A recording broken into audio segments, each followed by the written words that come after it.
Margot, this is like a career. It's the most concentrated so hard with your second name. Oh my god. As long as it's M, it's okay. Okay, there we go. Margot is an SEO manager at EF Education First in London. Woo!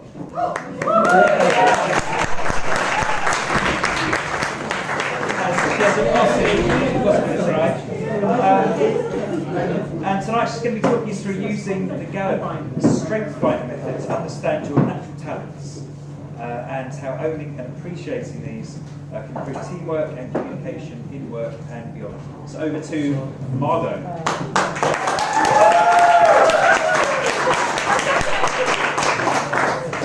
Hi guys, I'm really happy to be here. And actually I got a great question from Graham there. He asked like, why are you here? Because it's really SEO and Meetup, and this is like not really like talents. What's that? But actually it's about, how does this work? So it's about this, that actually only 32% of employees worldwide are engaged at work and say that they like what they do, and basically the rest are not really engaged and basically just hate their jobs. And then you get these conversations with people like, oh yeah, you know, like this 9 to 5, and like is it time to go? And it's funny, it's kind of cool to talk about this on Fridays and on Mondays as well. I hate Monday, but actually it's a crazy symptom of something that's going on much deeper. And if you can see here, it's employee engagement. It's Google Trends, obviously, and it's growing. And it's 40,500 searches per month globally, and it's going to grow. And it's a problem because we have more and more millennials in the workplace. We have more and more Gen Zs in the workplace, and this generation, we are not about specific KPIs and just getting the money and just going home at 5 because it's nice. We want engagement. We want to be a part of the workplace. We want to be a part of the team. And the answer that I gave to Graham, actually, that SEO can be pretty lonely. You work with your markets, you work with your clients, and you're just there, and you don't really need to be in the office even. You can be at home. It's good when your employer forces you to be in the office, and then you get to actually sit with people and talk about these things. But it's pretty lonely. So why is this happening? I have a theory that it's marketed to us in a way that you're never good enough. You always need to fix yourself. You need to get better at this. You need to get better at that. And that was something I was going through a while ago. I just discovered Tim Ferriss. Do you guys know Tim Ferriss? And then it's just like endless. You can't stop. You're like, oh my God, like all these tips that you have to do before you even wake up. It's crazy. And all these successful people that do that somehow. And then like, how can you compete? You're like a failure right there, right from the start.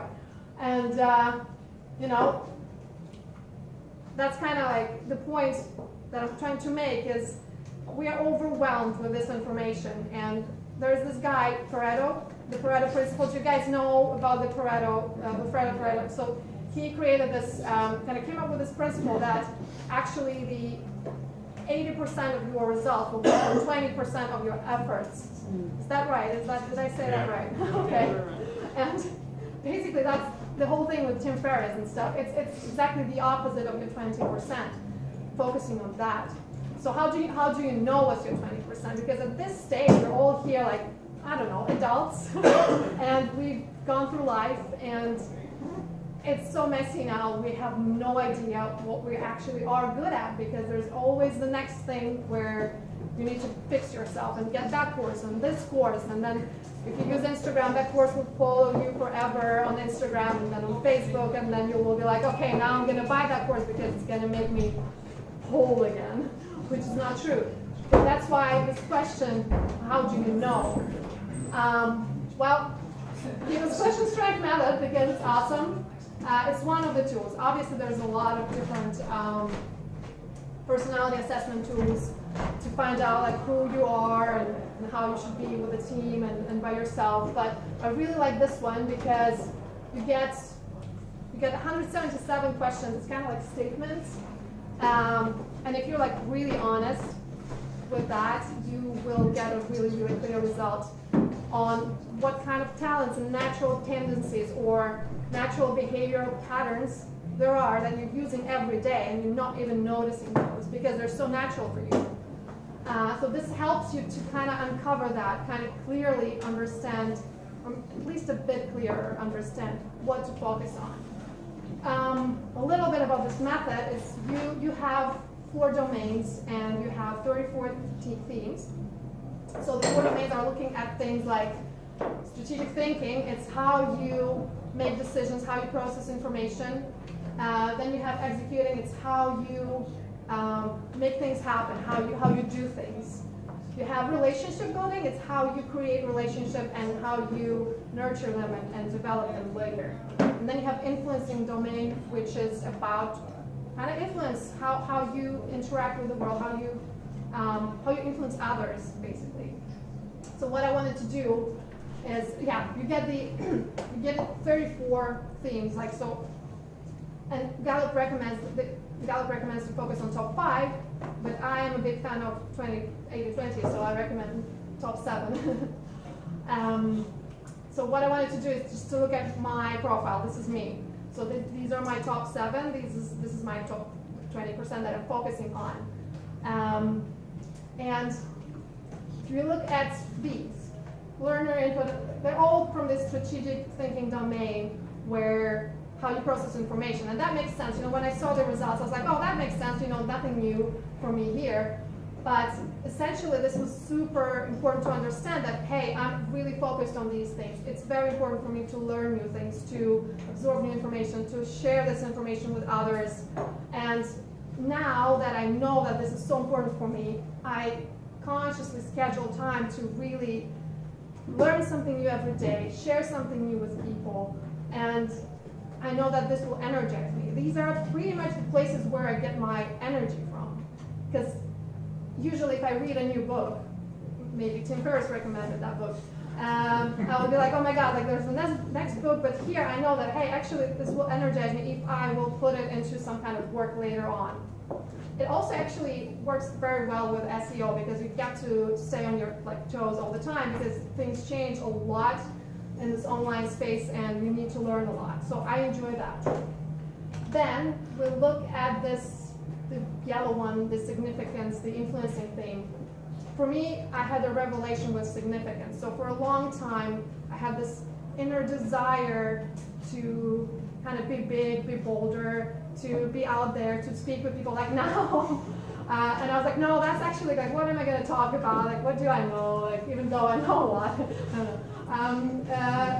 And I thought it's ego in a way, and that I have to suppress it because that's another thing. Like we're really, really marketed right now that just suppress your ego. You need to be like calm and peaceful and everything. But this one really made me understand that it's not about that. It's about actually doing meaningful work. It's about making impact on people's lives and changing at least a little bit something in their lives, and that makes me fulfilled. That makes me happy and energized. Another one is WOO, which stands for winning others over. And I just laughed when I read the description because it's kind of like, well, these people enjoy really like this breaking the ice, this first time interaction. And I'm like, oh my God, I'm doing this all the time. And I didn't realize that this was such an essential part of my personality that actually from here I can get so much energy. So now I'm actually consciously scheduling time during the day to go out and just get in coffee with a new colleague, say, hi, like, I'm Margo, who are you? Like, oh, that's new. And it's really, really cool to know that and be aware of that. This method is not about like uncovering something you don't know. It's about understanding what you already know about yourself and actually making use of it, actually feeding these things. Then I have my harmony, that's my relationship building thing. It's harmony here. It's not about like avoiding conflict, for instance. In my case, it's about just mediating that conflict. It's about looking at all angles and all the sides of the picture, because a lot of times actually in an argument or a discussion, I will take an opposing stance just to make sure that we have all the facts and all the opinions kind of presented so we can have a clear picture. And I know that about myself now, and actually I'm actually seeking situations where this talent could be of use, you know. That's very good. So notice now which color is missing. There were 4 colors in green. Green? No, there was no green at all. Purple. Yes, purple, which was actually executing theme. So it's about how you get things done. And I'm like, oh my God, am I not getting things done? And that's kind of true with certain projects. I can get stuck and just drag it forever because I'll be like, oh, let's learn a bit more, and this is really interesting, and like, oh, we need more facts to kind of make a more clear decision. But I know that about myself, and I know who are the people who have that executing theme in my team, so I can always go to them and say, hey guys, you know, I need to move a bit forward, so help me with this. And they know that I have the woo thing, you know, and I can just get them in contact of someone I wooed like last week over a coffee, and they maybe need that connection, you know what I mean? So it's about understanding who are your people in the team.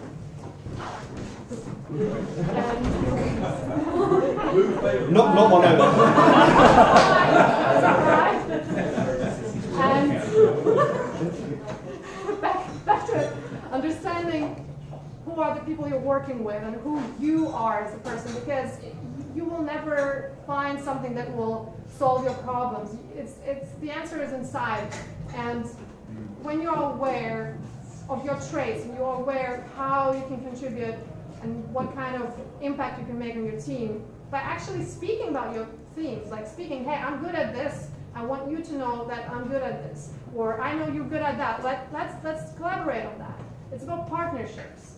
And a lot of times, you know, people get the full report of 34 and then they go into this space like, oh my God, I need to work on this one because I suck at, I don't know, competition. That's actually for me, competition is here for me.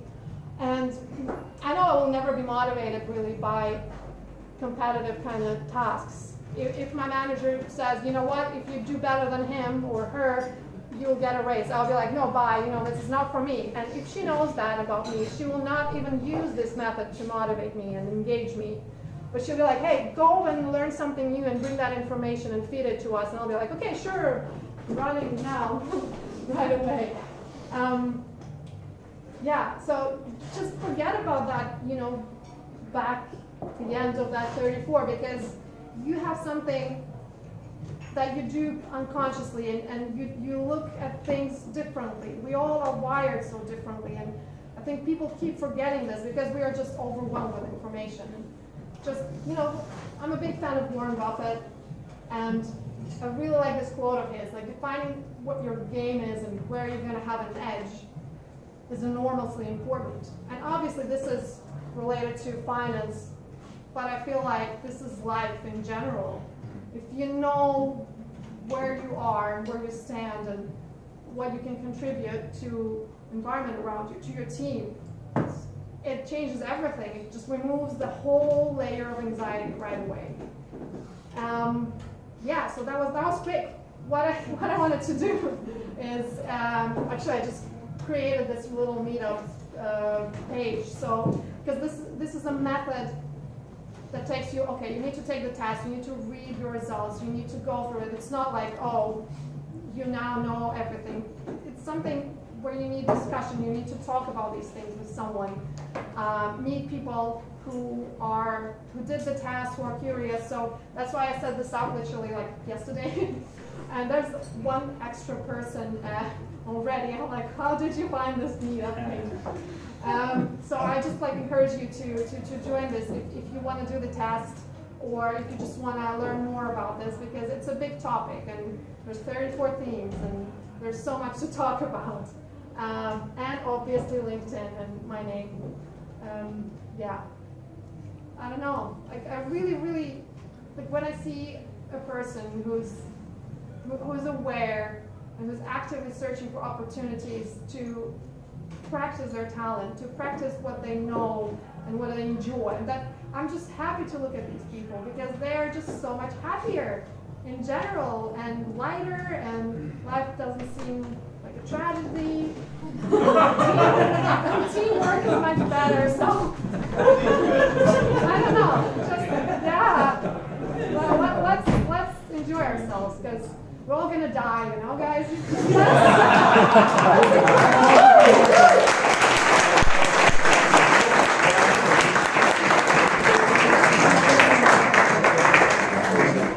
Thank you, Margot. And we have time for a couple of questions. If you're Not ready. I've got a question. Back in the day, I took the test. I think it's called Myers-Briggs. Yeah, Myers-Briggs. Okay. What is the difference between the two? Tell me a bit more. There's this really cool analogy that I read somewhere. So like Myers-Briggs or the Big Five, they tell you where you are, like what room you are in the house.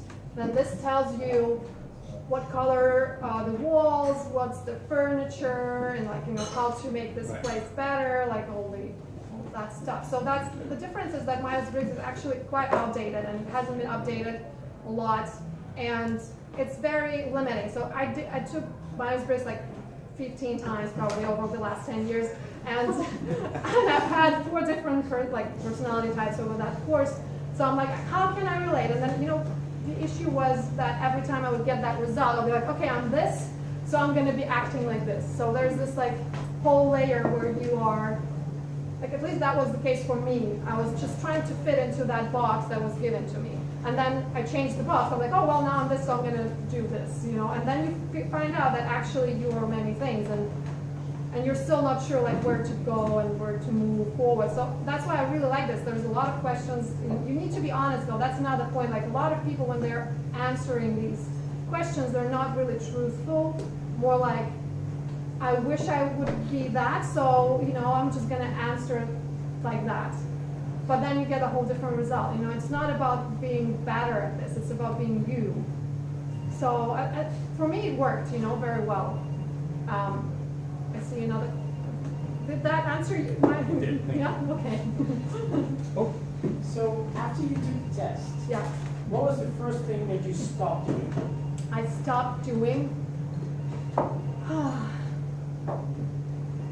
didn't stop anything really. I just focused on my top 7 and started like doing more actively these things, and then kind of suddenly all the rest is just kind of dissolving in a way. You know, it's like when you have a really packed schedule and all the things that you want to do are in there, and then suddenly someone is offering you like a dinner or something, you're like, yeah, no, like whatever. You don't even notice these things because you're focusing on the stuff that you really enjoy. So I kind of started actually doing more of the things I'm naturally good at. Like, for instance, started a podcast with a friend where we talk about all these things as well, actually, but it's in Russian, so if you don't speak Russian, yeah, you know, like, so for instance, this event is also feeding my 3 themes of mine. So definitely learner, because I get to communicate information that I really, really appreciate and love, and my team is just really, they know how much I talk about this Strengthsfinder and all this personal development stuff, and they're like, just shut up, we can't take you anymore. So this is definitely something I can do. Then my woo is because I've already met so many people here, and my influencer, because I get to, you know, make an impact on your lives. I hope. Yeah, so, you know, like when you are aware of these things, you can practice them more, and then you don't have to think about what should I stop, you know, or what should I not do. Just focus on what you can do, you know. I don't know. Does that answer your question? Yeah.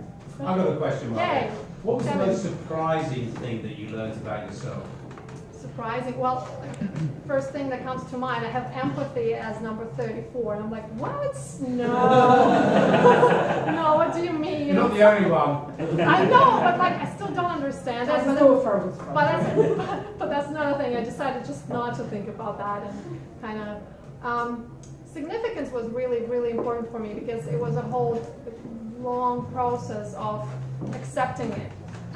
Then Gallup, actually, they have this whole cool podcast about themes, and they go into every talent deeply, like 1 hour episode, and I just started listening all of my things right away. And with significance, like a lot of people had this issue, oh, it's about, you know, being, I don't know, cocky and being out there and all the attention on you, but then actually through these episodes, I realized that it's not about that, it's about meaning and purpose. Yeah, just that value. And I'm like, yes, I want to do good, you know, yes. Like, actually, for instance, my master's degree, I studied social entrepreneurship, and that instantly correlated. I was like, oh, that makes sense why I had so much drive to study that even. You know, it kind of gives you understanding of why you make certain, decisions, and kind of also gives you this great vocabulary to communicate who you are with people around you, because actually it's so hard to talk about ourselves. It's so easy to talk about what you did over the weekend, you know, where you're going for your holidays, but how do you talk about you? And it's uncomfortable. It's an uncomfortable space to be in, because it makes you super vulnerable. Especially if you have to talk about things you're good at, how do you talk about these things without sounding crazy, you know, or cocky, or, you know, you still want to be a decent human after all. So this gives you a great vocabulary, because especially if the team knows this, you're just kind of like, yes, she's a learner, she can do this, and yes, she can do that, and it's just easier. It simplifies things, and yeah. Yes. Question. Welcome. This is sort of calling back to Sam's question. Yeah. You said a couple of really interesting things, which was that firstly that your Myers-Briggs, which I know is like different and, you know, Luddite and backward and whatever, changed over time. And secondly, that you didn't feel like people should worry so much about the personality type they wanted to have versus the one they did have. Like, do you think if your Myers-Briggs, for all its flaws, changed over time, do you think there's a world in which people could or should like deliberately change their personality type and what gives them rewards? So you won't be able to change too much. That's the thing. It's like if I would suddenly decide to become a ballerina right now, no matter how hard I try, I'm not going to be one. Is that one of the 34? Yeah, it's like it's by 17, and I'm not going to work on that. No. But you know what I mean? I can find a ballerina and interview her for a blog post, you know, and optimize that, and it's going to be nice. But I don't have to be everything, you know, and it's not needed. But in terms of how can you adjust your personality, this gives you clear indication of where you will actually most likely succeed. So why would you focus on things you won't succeed? And just focus on those where you can become amazing. One of the episodes in this podcast, it was called something dangerously, so just kind of being dangerous. This lady was talking about being dangerous in your top 5, you know, being dangerous, being so good that it's just like amazing. That's That answers that question, thank you. yeah. Have you implemented, it sounds like you've got some of your colleagues here. Yes. Have you implemented this with them? We have done the test. How does it work for us? I mean, that's the issue with that when it comes as a little like drop in the sea. So you want to work on that. You want to follow up on that. You want to implement certain processes later on. So you can't just do a test and move on. Like for me, it was life-changing. I love testing things in general. So for me, it was great. And thank God I had Kevin. Kevin, thank you so much for challenging me to do this specifically here. Because, you know, you also want to have some help, because you'll be overwhelmed with the amount of information.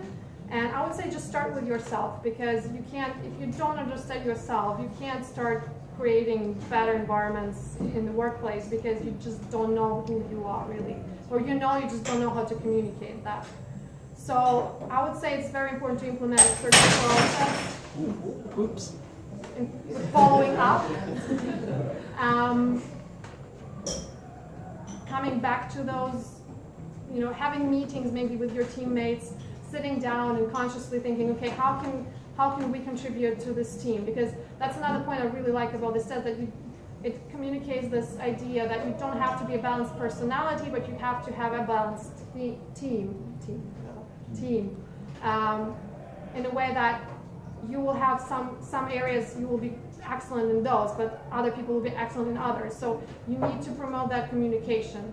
You need to make sure that people are comfortable talking about themselves and about their strengths, and trying to find ways to get them tasks that make these themes come up, So, but you will have to actively go back to it and work on it. Last question. Were the results always the same? I did the test twice, so that's why actually I'm really into it. So I did it in September, and then before that it was a year and a half before. What I saw, 3 themes stayed in top 5. That was really an indicative moment for me that this is something quite realistic for me and relevant. That's why I stuck with this and keep researching. Because Maybe that's the year another, one more test. I might do it. I most likely do it. I really like making tests. It's so nice. Just testing out the thing. I did a DNA test twice. Like Oh God. You're speaking to Two different companies. Results are different. Yeah. Hi, having asked why you here, Yes. personally, I know. Yes. But is it right? Is it just for millennials? Is it? Just for millennials? No, oh my God, no, it's for everyone. We're still people, you know what I mean? It's just, yes, millennials are more prone to looking for jobs that will make them happier because we just have all these choices, but no, it's like for everyone. It's for everyone. Yes. Where and how can we get hold of this? Yay!